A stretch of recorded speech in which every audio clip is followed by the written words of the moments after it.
Hello students, हम पढ़ रहे थे मुग़ल साम्राज्य के बारे में। कल हमने बात की बाबर की, और बाबर की मौत किस प्रकार हुई उसके हमने बात की। और बाबर की जो मृत्यु हुई उस समय उसके 4 पुत्र थे, हुमायूं, कामरान, अस्करी और हिंदाल, है ना। लेकिन ये चारों एक ही माता की संतान नहीं थी, ये अलग अलग राज्यों से पुत्र थे। तो ये बाबर के जो 4 बेटे हैं, सबसे बड़ा बेटा हुमायूं है। और हमने बात की कि ये सबसे बड़ा बेटा होने की वजह, और उसका बाबर का बहुत लाडला भी था। तो उसकी मौत के बाद हुमायूं शासक बनता है मुगल साम्राज्य का। तो हुमायूं के प्रारंभिक जीवन की बात करते हैं। नासिरुद्दीन मोहम्मद हुमायूं पूरा नाम है, का जन्म 6 मार्च 1508 को काबुल में हुआ था।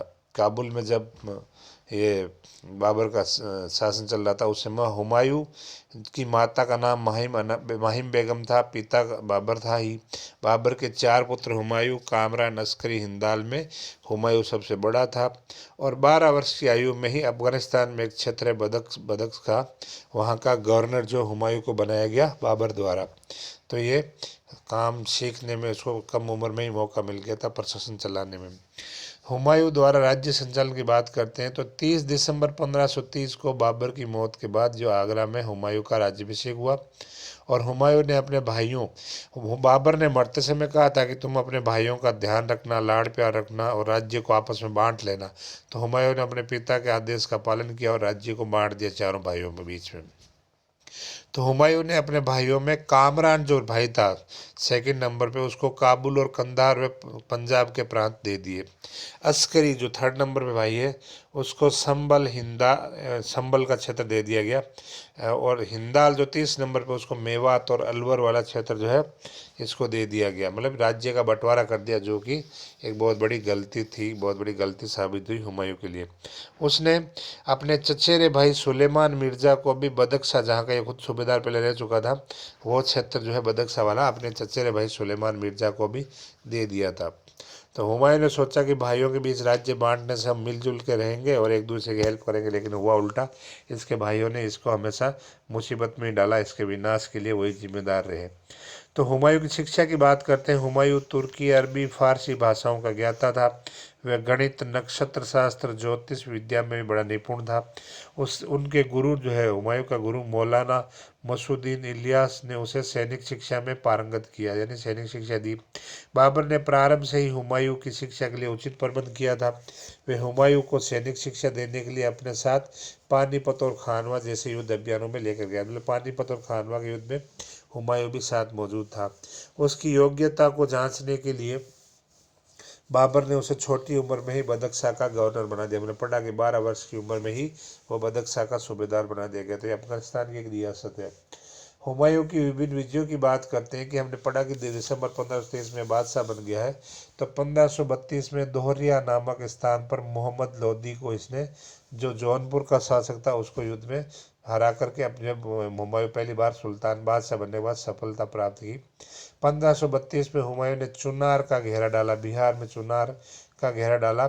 अगले वर्ष 1533 को हुमायूं ने दीनपना नामक शहर की स्थापना की है। दिल्ली में ही की है दीनपना। और ये 2 नंबर का सवाल पूछा था, दीनपना की स्थापना कब और किसने की? तो 1533 में हुमायूं ने की। 1534 में उसने बिहार के मोहम्मद जमान मिर्जा और मोहम्मद सुल्तान मिर्जा के विद्रोह को सफलतापूर्वक इसने दबाया। यानी इसको लगातार सफलताएं मिल रही है हुमायूं को। 1535-36 में मालवा और गुजरात पर इसने विजय हासिल की। 1537-38 में चुनार का दूसरा घेरा डाला। और इस वर्ष जो गोड़ क्षेत्र है उसका नाम इसने बदलकर जनताबाद रख दिया। तो ये तो बात की हमने हुमायूं के सफलताएं जो इसको बादशाह बनने के बाद मिली है। अब इसकी टक्कर हो रही है शेर खां के साथ, यानी वही शेर शाह सूरी के साथ।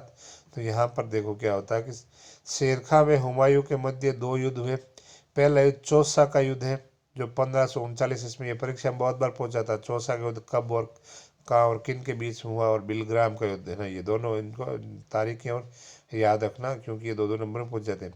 तो चौसा का युद्ध 1539 में हुआ। दूसरा बिलग्राम, बिलग्राम कन्नौज के पास जगह, यूपी का कन्नौज, उसके पास में गांव है बिलग्राम, वहाँ युद्ध हुआ। ये 1540 में हुआ। तो इसकी सन, जगह और किन के बीच में याद रखना, ये पूछ जाता है। चौसा युद्ध की बात करते हैं। हुमायूं अपने सैनिकों के साथ चौसा नामक स्थान में पहुंचा और अपनी सेना को 2 भागों में बांट दिया। एक दल का जो अस्करी जो इसका भाई है वो नेतृत्व संभाल रहा, नेतृत्व कर रहा, दूसरे दल को खुद हुमायूं ही संभाल रहा है। हुमायूं ने कर्मनाशा नदी जो है के किनारे अपना डेरा डाला।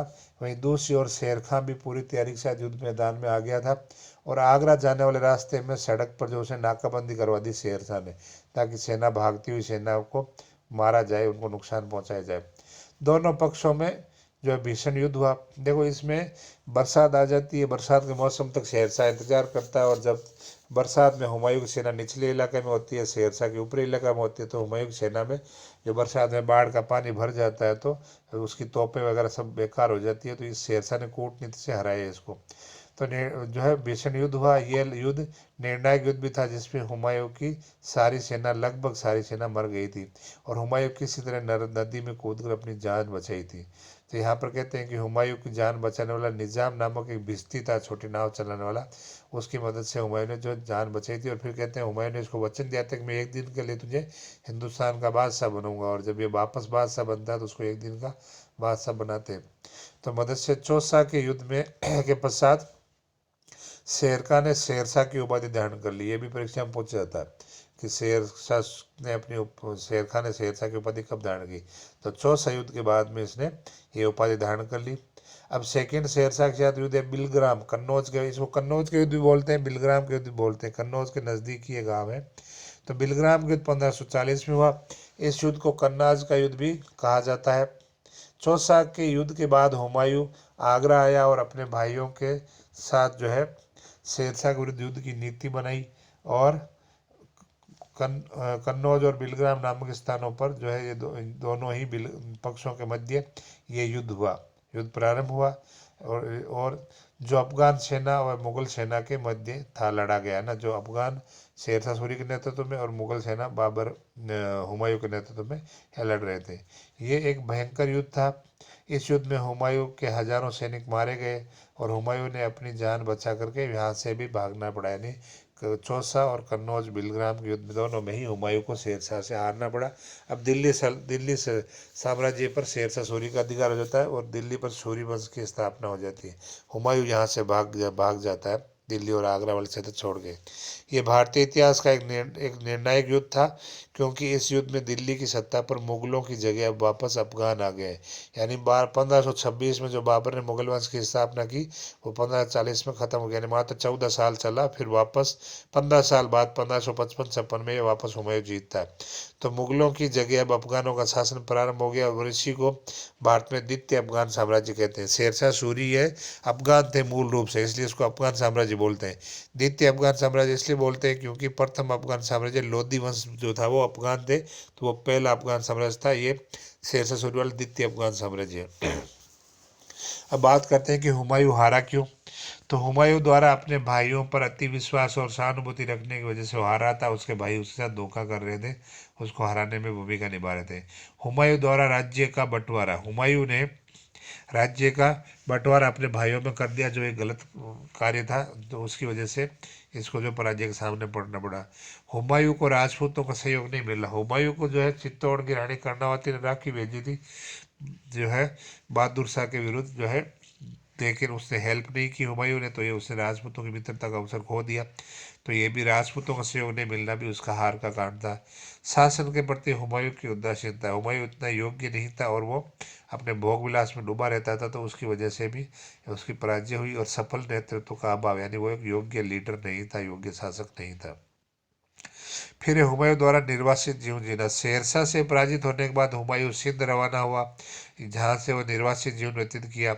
इस निर्वासित जीवन में हुमायूं जो इस समय ये अपने जोधपुर भी आया था। जोधपुर में जो राजा मालदेव था उससे मदद लेने के लिए आया था, लेकिन मालदेव ने फिर हेल्प नहीं की, क्योंकि शेरशाह की स्थिति मजबूत हो गई थी। पहले जब शेरशाह की स्थिति कमजोर थी तब मालदेव ने हेल्प करने के लिए कहा, तब हुमायूं ने हेल्प नहीं ली। अब हुमायूं लेना चाहता है, मालदेव देना नहीं चाहता।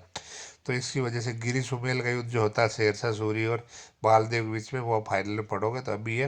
हुमायूं यहाँ से भटकल के निकट शेख अली अख्तर की बेटी हमीदा बानो से विवाह कर लेता है इसी निर्वासित जीवन के दौरान, जिससे आगे चलकर अकबर का जन्म, इसी से हमीदा बानो बेगम से अकबर का जन्म होता है।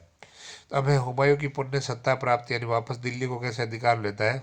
तो हुमायूं 1545 ईस्वी में ईरानियों की सहायता से कंधार को जीता। ईरान के राजा ने हेल्प की है हुमायूं की, कहा है कि तुम अपने राज्य में सिया संप्रदाय को फैलाओगे तो मैं तुम्हारी सहायता दूंगा। ईरान में सिया लोग हैं, हमारे यहाँ सुन्नी है ज़्यादातर ना।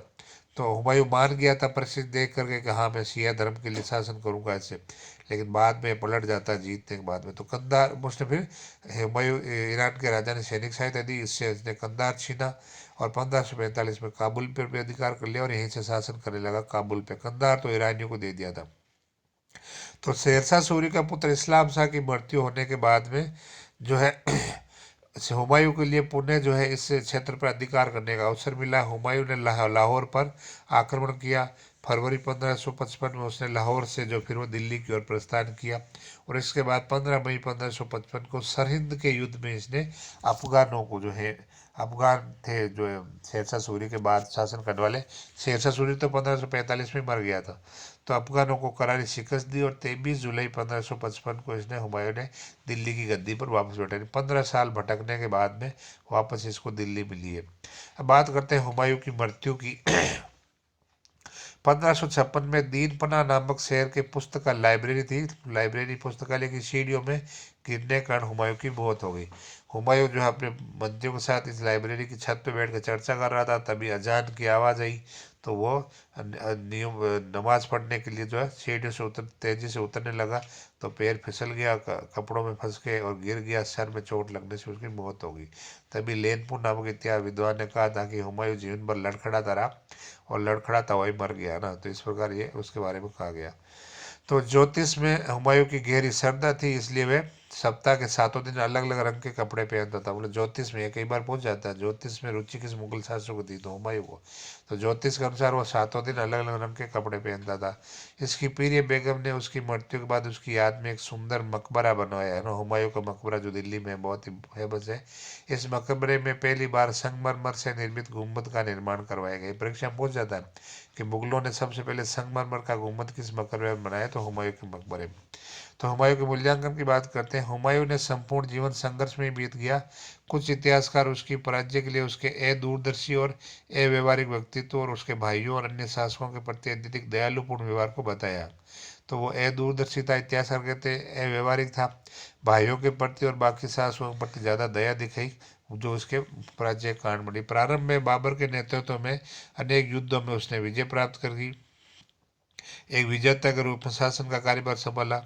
प्रारंभिक वर्षों में उसे सफलता भी मिली, परंतु शेरशाह के साथ संघर्ष के पश्चात उसे जो लगातार पराजयों का सामना करना पड़ा और शेरशाह की मृत्यु के बाद ही वे दिल्ली पर पुनः अधिकार करने में जो अवसर प्राप्त हुआ, लेकिन दीनपना की सीढ़ियों से गिरने से उसकी मौत हो जाती है। तो ये हुमायूं का जीवन था, जिसमें उसने ज़्यादा कुछ खास का अच्छा किया नहीं था, लेकिन यह है कि इसका बेटा अकबर जो है नेक्स्ट मुगलों का प्रमुख जो है शासक बनता, मुगल वंश का सबसे जो है शासक बनता है। तो ये हुमायूं का नाम था। नेक्स्ट क्लास में हम शेरशाह सूरी फिर अकबर को पढ़ेंगे।